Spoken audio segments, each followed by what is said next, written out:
पूजा जी, हम आपका स्वागत करते हैं एनजीओ पार्टनर्स में। तो मैं चाहती हूँ पूजा जी आप अपना परिचय देंगे।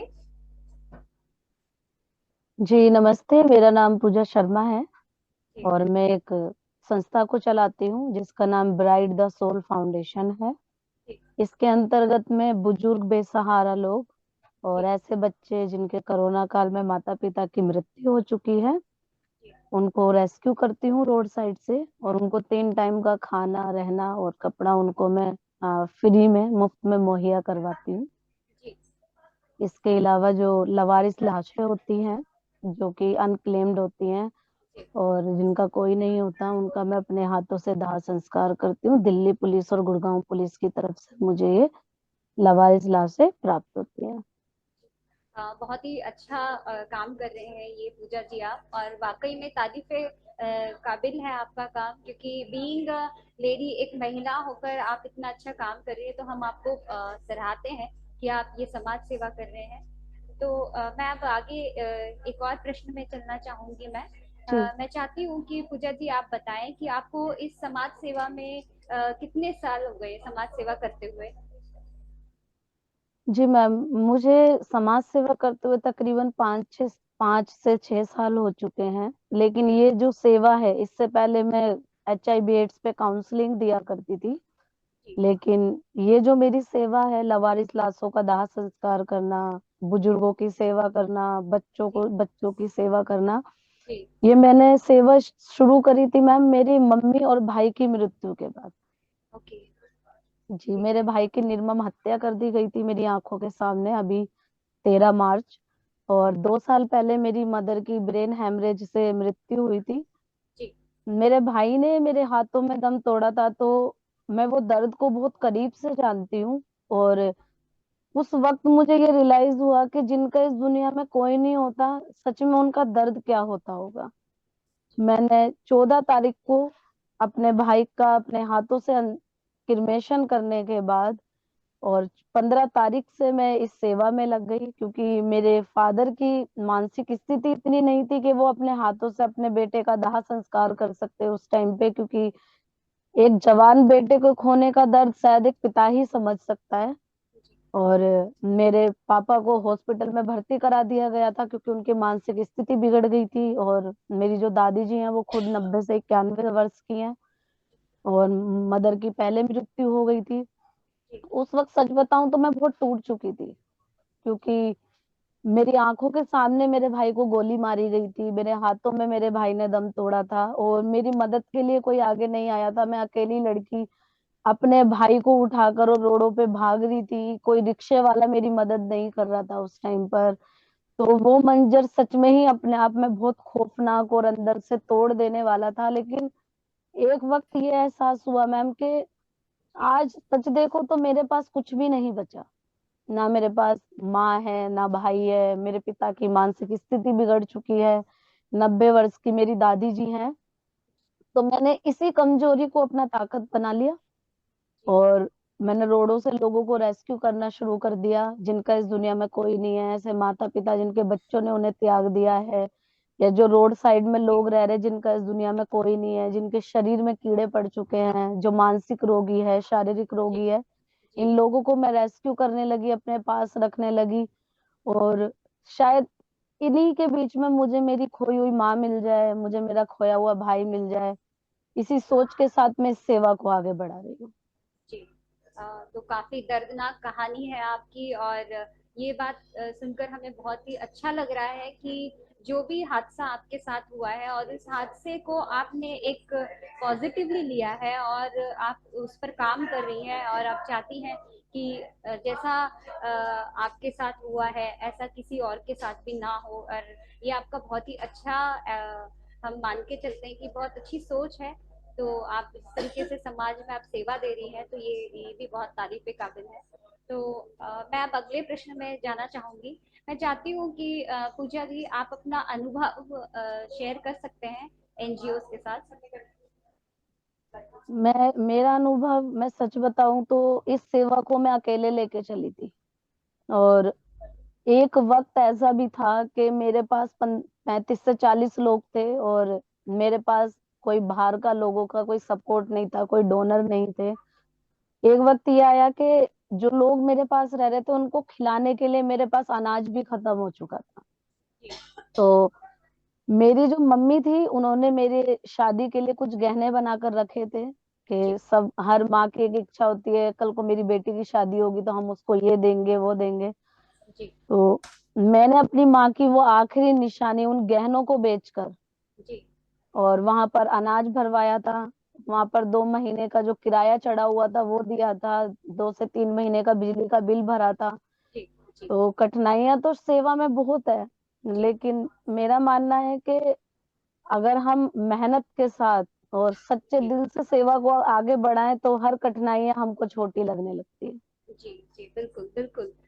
तो हम आगे एक और प्रश्न में चलते हैं कि मैं जानना चाहती थी पूजा दी कि जिस क्षेत्र में अभी आप काम कर रहे हैं तो इस क्षेत्र में आपको किन किन कठिनाइयों का सामना करना पड़ा, क्या स्ट्रगल रहा है आपका, और अब आप कितना स्ट्रगल फेस कर रही हैं, कौन सी ऐसी बाधाएं आती है या कठिनाइयां आती हैं जिसे आप फेस करती हैं। तो क्या इसे भी आप एनजीओ के साथ बांटना चाहेंगे ताकि जितने भी हमारे एनजीओ के जो दर्शक हैं तो उन्हें हौसला मिले, हिम्मत मिले। जब हम लोगों को रेस्क्यू करने के लिए निकलते हैं तो वहां पर सबसे बड़ी जो कठिनाई आती है, जैसे कि हम देख पाते हैं कि जिन लोगों को गंदी लत लग जाती है जैसे नशे की, तो उनके बीच में उन्हें उनकी काउंसलिंग कर कर और ये जानना कि हाँ ये सचमुच मतलब परेशान है या नहीं है। जी इसके बाद उनको किसी तरीके की कोई बीमारी तो नहीं है। और फिर जी जब हम रोडों पे निकलते हैं तो कई बार ऐसे भी होते हैं जो मेंटली डिसेबल्ड लोग हैं, जी जी पथराव भी करना शुरू कर देते हैं या जी तुम पे हाथ उठाते हैं, आपको गंदी गंदी गालियां देंगे। तो उस वक्त मानसिक रूप से आपको खुद को समझना बहुत जरूरी है, जी मतलब बिल्कुल मानसिक रूप से खुद को संभाल कर और उन लोगों को रेस्क्यू करके लाना, उनकी सेवा करना बहुत कठिनाई है। इसके अलावा जब आश्रम रेजिडेंटल एरिया में होता है, क्योंकि मैं अपने खुद की आपको समस्या बताऊं तो मेरा जो आश्रम है वो रेजिडेंटल एरिया में है। जी मेरे पास मानसिक रोगी हैं, मेंटली रिटायर्ड लोग हैं। तो जी जब ये लोग चीखते हैं, जी जब ये जी लोग हाइपर होते हैं, गालियां देते हैं, दीवार में अपना सर मारते हैं, तो जो रेजिडेंटल एरिया है वहां पर लोगों को समस्या का सामना करना पड़ता है। जी जी तो उस वक्त जो आस पड़ोस के लोग होते हैं वो आपको गालियां भी देंगे, आपको वहां से भगाने की कोशिश भी करेंगे। तो जी उस जी वक्त बिल्कुल आपको बिल्कुल आस पड़ोस के लोगों को भी संभालना पड़ता है। जी इसके बिल्कुल अलावा जो आपके पास रोगी रह रहे हैं आपको उनको भी संभालना पड़ता है। प्लस आपको लोगों का भरोसा भी बनाना पड़ता है कि किस तरीके बिल्कुल से आप बिल्कुल उस सेवा को आगे बढ़ाएंगे, उस भरोसे को आगे बनाकर। क्योंकि मैं अपना स्ट्रगल बताऊं तो मैंने इस सेवा में अपना सब कुछ बेचा है। तो मेरा ये मानना है कि आपको लोगों के अंदर भरोसा कायम करने में बहुत कठिनाइयां होती है। जी बिल्कुल बिल्कुल। क्योंकि कोई अगर आपकी मदद करेगा तो वो एक भरोसे में आने के बाद ही आपकी मदद करेगा। तो हाँ इस जी भरोसा बनाना ये अपने आप में बहुत ही बड़ी बात है। और धीरे धीरे हर समस्या का समाधान होता है। तो मैं यही बोलूंगी जितनी भी एनजीओज है जो इस तरीके के कार्य कर रही हैं कि हाँ जी हौसला रखिए, हिम्मत मत हारिए। मेहनत में इतनी ताकत होती है कि वो तुम्हारी किस्मत भी बदल दे। हाँ जी तो ये तो फिर भी आप अपनी सेवा को आगे बढ़ा रहे हैं, तो हिम्मत मत हारिए और सेवा आगे बढ़ाते रहिए। कुछ कठिनाइयों का सामना करना पड़ेगा, देखिए कठिन नहीं होगी तो फिर जिंदगी कैसी है। हाँ जी जब बिल्कुल कठिनाइयां खत्म हो जाती है तो वो उस वक्त खत्म होती है जिस वक्त इंसान के शरीर में कुछ नहीं बचता, जब तुम 4 कंधों पे सवार होके अपनी आखिरी मंजिल की तरफ जा रहे होते हो। जी तो उस वक्त जिंदगी खत्म है तो समझ लो कठिनाइयां खत्म है। जी जिंदगी बिल्कुल है तो कठिनाइयों का सामना तो आपको करना ही पड़ेगा, अपने लिए भी और जो लोग अपने लिए सक्षम नहीं है जी उनके लिए भी। जी बिल्कुल। अ, जी। तो मेरा अगला प्रश्न भी है पूजा जी आपसे कि मैं चाहती हूँ कि आप एनजीओज को, जो एनजीओज अभी निराशा में है, एनजीओज को चला तो रहे हैं बट उनके मन में इतनी निराशा है कि हमारे 5 साल हो गए, 7 साल हो गए, 8 साल हो गए। कई सारे ऐसे भी एनजीओज हैं जो हमसे बातचीत करते हैं तो वो कहते हैं कि 10 साल से मैं एनजीओ चला रहा हूँ बट मेरा कोई इम्प्रूवमेंट नहीं है। तो आप ऐसे एनजीओस को आप क्या मैसेज देना चाहते हैं? उन एनजीओ के लिए मेरा ये मैसेज है कि सबसे पहले कार्य करने की जो तरीके हैं उनको बदलिए। जी बिल्कुल बिल्कुल। काम करने के जो तरीके हैं उनको बदलिए, जी क्योंकि उन सभी एनजीओ से हाथ जोड़कर मैं विनती करूंगी कि भारतवर्ष में, हमारे भारत देश के अंदर सेवा की इस वक्त बहुत ज्यादा जरूरत है, जी बहुत ज्यादा। तो अपनी सेवाओं को कृपया करके बंद मत करना, क्योंकि अगर एक भी समाज सेवी हारता है, जी जी एक भी समाज सेवी हारता है, तो कहीं ना कहीं हमारा भारत हारेगा, क्योंकि जी हमारे भारत में इतनी गरीबी है। बिल्कुल बिल्कुल। हमारे भारत में बहुत गरीबी है, हमारे भारत के अंदर इतने बच्चे, ये मैं नहीं बोलती हूँ, ये मैं नहीं बोलती हूँ, हिंदुस्तान टाइम्स न्यूज़पेपर की एक कटिंग बोलती है कि 847 बच्चे, जी 847 बच्चे बिना माँ बाप के सिर्फ दिल्ली एनसीआर के अंदर अपना जीवन व्यतीत कर रहे हैं भीख मांगकर। जी तो इस देश को समाज सेवा की बहुत जरूरत है। थोड़ा अपना काम करने के अगर आप तरीके बदलेंगे, एक ऐसा स्टाफ रखेंगे जो अपने आप में ही हिम्मत वाला हो, जी समाज सेवी हो, क्योंकि जी देखिए सेवा जो है वो दिल से होती है। जी बिल्कुल सेवा बिल्कुल। के अंदर तुम्हारा मन और तन दोनों साफ होना बहुत जरूरी है। हाँ जी हाँ जी। अगर आप अपना मन, अगर आप किसी भी सेवा को मन से करते हैं, तो मैं कहती हूँ वो सेवा आगे जरूर बढ़ेगी। और भारत देश को तो सेवा की बहुत जरूरत है, हाँ बहुत जी जरूरत है। हाँ जी हाँ जी अभी जो बच्चे हैं, जो 847 बच्चों की मैं बात कर रही हूँ, जो कि हाँ सिर्फ जी दिल्ली एनसीआर में है, हाँ तो जी हाँ सोचिए जी ऑल ओवर इंडिया में उन बच्चों की संख्या कितनी होगी। जी बिल्कुल। जहां तक कोई भी सरकारी कंपनी नहीं पहुंच पाती है, जी सरकार नहीं पहुंच पाती है, समाज सेवी तक नहीं पहुंच पाते हैं, तो ढूंढिए ऐसे लोगों को, अपनी मेहनत को आगे बढ़ाइए। एक बात हमेशा याद रखना, hard working person always get opportunities, yes no one can get anything without doing hard work. Yes मेहनत से एब्सोल्युटली। हर चीज हम हासिल कर सकते हैं। और हमारे देश का फ्यूचर है, हमारे देश का शुद्ध अगर मैं शब्दों का प्रयोग करूं, तो हमारे देश का जो धन है वो हमारे देश के बच्चे हैं, वो जी हमारे देश का धन है। वो हमारे देश को किसी भी राह में मोड़ सकते हैं, तो उन बच्चों की देख रेख कीजिए, सर्च कीजिए ऐसे बच्चे आपके एरिया में, आपके गलियों में, आपके रोड पर, आपके शहर में कहाँ पर है। जी इन बच्चों को एजुकेशन दीजिए, इन बच्चों को अच्छा खाना प्रोवाइड कराइए, इन बच्चों के सर पे छत दीजिए। तो क्या पता इन बेसहारा बच्चों के अंदर से ही कोई आईपीएस आईएएस डॉक्टर और इंजीनियर बन के जी निकलेगा। तो बिल्कुल अगर बिल्कुल। आप अपने कार्य करने की श्रेणी को चेंज करेंगे, अपने कार्य करने की चीजों को चेंज करेंगे, थोड़ा उसमें बदलाव लाएंगे, तो मैं कहती हूँ आप बहुत जल्द आगे भी बढ़ेंगे और हमारा देश भी आगे बढ़ेगा। तो हारिए मत, निराश मत होइए।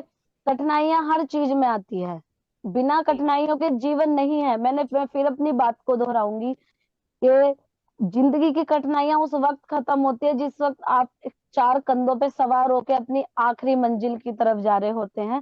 तो जी जिंदगी कठिनाइयों का ही दूसरा नाम है। अपने कर्म कीजिए, वो भगवान है, वो भगवान धरती पर नहीं है इसलिए उसने इंसान बनाया। और अब हम इंसानों का ये कर्म कर्तव्य है कि हम उन लोगों की मदद करें जो अपनी स्वयं की मदद करने में सक्षम नहीं है। तो जी इस सेवा को आगे बढ़ाते जाइए दिल से।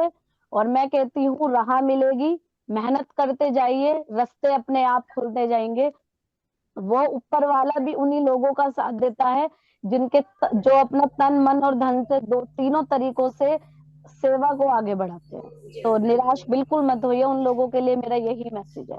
जी आपने वाकई में बहुत ही अच्छी बातें कही हैं, और ये जो पॉजिटिवली आप जिस तरीके से आप बात कर रहे हैं, तो वाकई में ये भी काफ़ी तारीफ है काबिल है मैम। और मतलब जितना भी हम आपसे सुन रहे हैं, तो मैं हम एनजीओज को यही हम भी मैसेज देना चाहते हैं कि अगर हमारा विजन क्लियर है, और हम सच्चे दिल से अगर हम सेवा करना चाहते हैं समाज में, और अगर हमारा दिल सच्चा है, और उसमें कोई भी ऐसी कोई बात नहीं कि मैं अपने प्रॉफिट के लिए करूं और एक फ्री सेवा करूं, तो उसमें हम काफ़ी अचीवमेंट कर सकते हैं। है ना जी पूजा जी? बिल्कुल वंदना मैम। जी। तो अगला क्वेश्चन ये है कि मैम मैं चाहती हूँ कि आप एक महिला होने के नाते आप इतना अच्छा काम कर रहे हैं, जो वाकई में मैं आपको दोबारा से मैं आपकी तारीफ करूंगी कि आप वहां से डेड बॉडीज आप रिसीव करती हैं पुलिस स्टेशन से, और उस डेड बॉडीज को लेके उनका क्रियाकर्म करना ये कोई आसान बात नहीं है। तो मैं चाहती हूँ कि पूजा जी आप हमारे देश की महिलाओं को क्या मैसेज देना चाहती हैं, और हमारे देश में जितनी भी यंग गर्ल्स हैं, तो आप उन्हें क्या मैसेज देना चाहेंगी? सबसे पहले यंग गर्ल्स के लिए मेरा एक मैसेज है, चूड़ी पहनना छोड़ दूं। और दूसरा मेरा मैसेज ये है कि उन माओ के लिए कि भाई अपनी बेटियों को है ना बेलन और सब्जी बनाना मत सिखाओ। मतलब अगर सिखाना है वो तो देखो, बेटी जो होती है, बेटी के अगर रूप में जन्म ले लिया तो सब खुद में खुद आ जाता है। लेकिन अपनी बेटी को तलवार सिखाना जरूर सीख, मतलब तलवार सिखाना जरूर सिखाना, क्योंकि ये जो दुनिया है, ये जो भारतवर्ष है, या मैं बोलूं एक जो बेटी है, देखो औरत कमजोर नहीं है, जी औरत को कमजोर बनाया गया है। जी जिसने मर्द को जन्म दे दिया वो औरत कमजोर कैसे हो सकती है? मैं तो नहीं मानती हूँ कि जी एक औरत बिल्कुल। कमजोर है। जी जिसने बिल्कुल। मर्द को जन्म दिया वो औरत कैसे कमजोर हो सकती है? जी तो अगर जिस दिन, एक बात हमेशा याद रखना, मैं यंग लड़कियों के लिए बोल रही हूँ, सिर्फ जी मैं अपनी जिंदगी का आपको तजुर्बा बता रही हूँ कि दर्द, दर्द, डर और दुख जिस दिन त्याग दोगी, मैं कह रही हूँ तुम्हारे अंदर से ही एक सिकंदर जन्म लेगा। जी जिस दिन इन बिल्कुल। तीनों का त्याग कर दोगी, समझ लेना तुम खुद एक सिकंदर बन चुकी हो। और तलवार सीखो, अपने अंदर इतनी स्ट्रोंग हो जाओ कि अगर कोई लड़का तुम्हारी तरफ, मैं हर लड़के की बात नहीं करूंगी, मैं उन लड़कों की बात करूंगी जो गलत जी हैं, मैं जी सबको पॉइंट ऑफ व्यू नहीं कर रही हूँ। मैं अपना आंसर जो है वो पहले क्लियर कर दूं।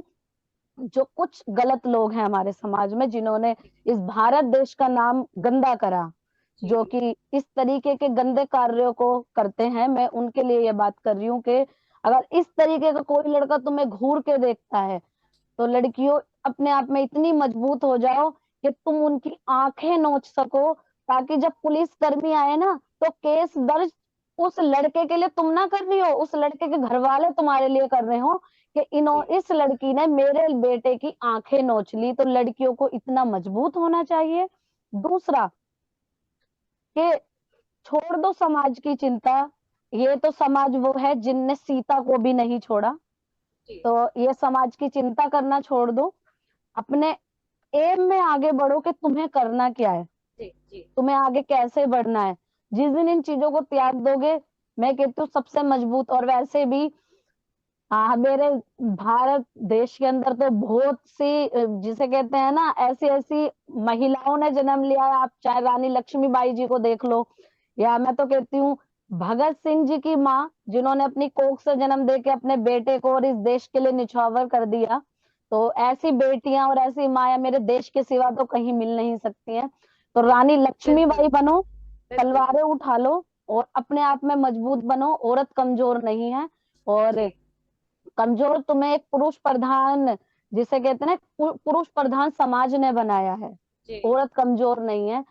क्योंकि फिर दोबारा एक ही बात दोहराते हुए इस बात को मैं खत्म करूंगी कि जिसने मर्द को जन्म दे दिया वो औरत कमजोर हो ही नहीं सकती। तो औरत के नाम के आगे कमजोर लगाना तो अपने आप में ही बेवकूफी समझती हूँ मैं। जी जी बिल्कुल। जी। तो मैं चाहती हूँ पूजा जी, एक आपसे मैं प्रश्न पूछना चाहूंगी कि अब आप जितना भी काम कर रहे हैं, तो आपने सोचा भी होगा कि एक प्लान लेके चल रही होंगी कि अगले 5 वर्ष में या अगले 5 वर्ष के बाद आप हमारे समाज को और हमारे समुदाय को क्या देना चाहते हैं? आपका क्या विजन है मैम? जी मैम, अगले जो ये जो 5 साल आ रहे हैं, इसके अंदर मैं भारत देश को एक ऐसा मंदिर देने वाली हूँ जो ऑल ओवर वर्ल्ड में कहीं नहीं पाया जाएगा। जब गूगल पर सर्च होगा ना वो मंदिर, टेम्पल ऑफ ह्यूमैनिटी, तो वो सर्वप्रथम, जी सर्वश्रेष्ठ सिर्फ और जी सिर्फ इंडिया में पाया जाएगा।